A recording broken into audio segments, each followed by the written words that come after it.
Hi guys, आजदेखि हामी काँक्रा लाउँदैछौँ। आज पूजा गरेर काँक्रा लाएर आजदेखि सुरु गऱ्यौँ। यो महिनाको अन्तिम भइसकेको छ माघको।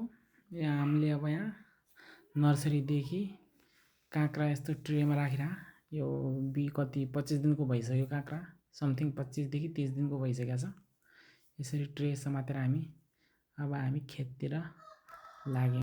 ल साथीहरू, हामी चाहिँ काँक्राको बिउँ लिएर खेततिर लाग्यो। अब यो बिउहरू चाहिँ हामी यस्तो आलीमा अनि खेतको बिचबिचमा राखिरहेको छौँ, किनभने पछि लाउन चाहिँ हामीलाई सहज हुन्छ भनेर।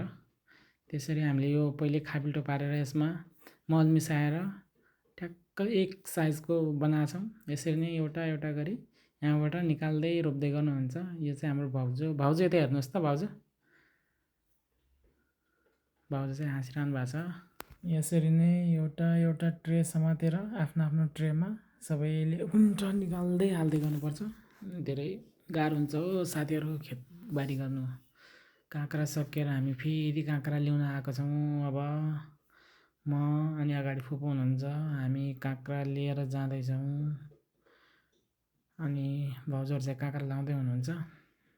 केटाकेटी चाहिँ म पानी हाल्दैछु। यसरी सानो छ नि त पौधाहरू, त्यही भएर सानोमा बिस्तारै बिस्तारै बाल्टीले पानी हाल्दैछौँ। किनभने कुलो हाल्यो भने धेरै चिसो भइहाल्छ कि, मौसम पनि जाडो छ। त्यही भएर बिस्तारै बिस्तारै बाल्टीले थोरै पानी हाल्दैछौँ। ल साथीहरू, हाम्रो काँक्रा बारी कस्तो लाग्यो लाइक सब्सक्राइब गरिदिनु होला। हाम्रो काँक्रा लाउने मानिसहरूलाई पनि खुसी लाग्छ नि त, होइन?